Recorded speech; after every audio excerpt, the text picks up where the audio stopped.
नमस्कार। भारतीय मेडिकल प्रवेश परीक्षा के इस विस्तृत विश्लेषण में स्वागत है। आज हम उस महत्वपूर्ण प्रवेश द्वार की गहराई से पड़ताल करने वाले हैं जो मेडिकल की दुनिया में कदम रखने का रास्ता तय करता है। बिना किसी देरी के सीधे उन खास बातों पर आते हैं जो देश के सबसे बड़े मेडिकल एंट्रेंस टेस्ट का आधार बनाती हैं। चलिए इस पूरी चर्चा के ढांचे पर एक नज़र डालते हैं। बहुत ही व्यवस्थित तरीके से हम समझेंगे कि नीट यानी नीट आखिर है क्या, इसके तहत कौन से प्रमुख मेडिकल कोर्सेज आते हैं, पात्रता और आयु सीमा के नियम क्या हैं, इसके सबसे बड़े फायदे क्या हैं और अंत में ये कैसे एक सफल करियर और अनुशासन की नींव रखता है। तो शुरुआत करते हैं अपने पहले और सबसे बुनियादी सवाल से, नीट क्या है?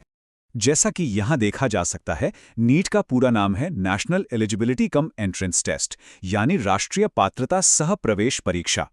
इसे समझना बेहद जरूरी है क्योंकि भारत में चिकित्सा शिक्षा के लिए ये एकमात्र राष्ट्रीय स्तर का रास्ता है।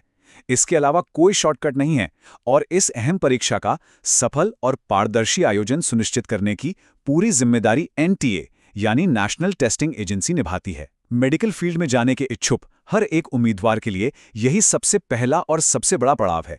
अब इस परीक्षा के पैमाने की कल्पना कीजिए। इसका मुख्य उद्देश्य क्या है? देश भर के हर एक सरकारी और प्राइवेट मेडिकल कॉलेज में अंडर ग्रेजुएट यानी यूजी स्तर के कोर्सेज में प्रवेश देना।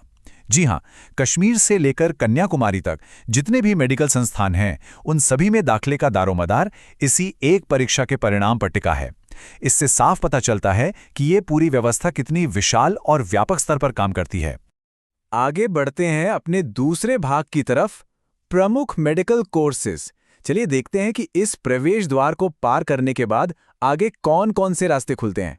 और ये बिंदु बहुत ही शानदार तरीके से स्पष्ट करता है कि नीट सिर्फ भविष्य के एलोपैथिक डॉक्टरों के लिए ही नहीं है। ये स्वास्थ्य और पशु चिकित्सा विज्ञान के एक बहुत बड़े और विविध स्पेक्ट्रम के दरवाजे खोलता है। उम्मीदवार न सिर्फ एमबीबीएस या बीडीएस यानी डेंटल कोर्सेज चुन सकते हैं, बल्कि आयुष के तहत आयुर्वेद, यूनानी और होम्योपैथी में भी जा सकते हैं। यहाँ तक कि वेटरनरी साइंस यानी पशु चिकित्सा में प्रवेश का भी यही एकमात्र जरिया है।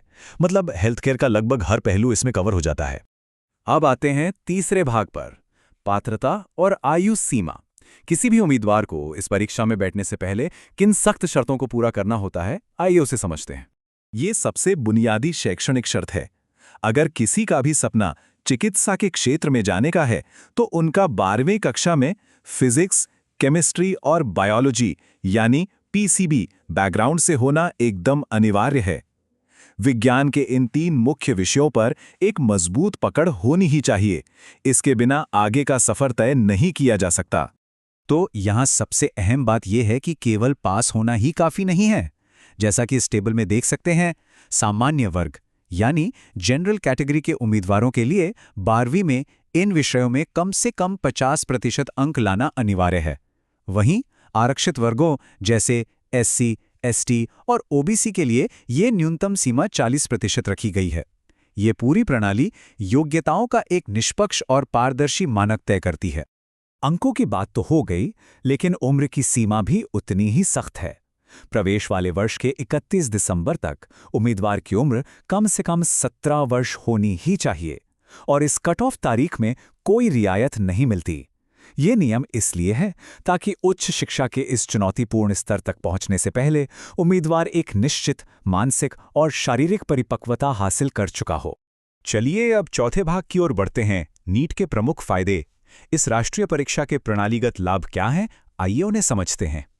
अब इस स्लाइड के बारे में जो बात सबसे दिलचस्प है, वो ये है कि ये पुरानी और नई व्यवस्था का एक स्पष्ट अंतर दिखाती है।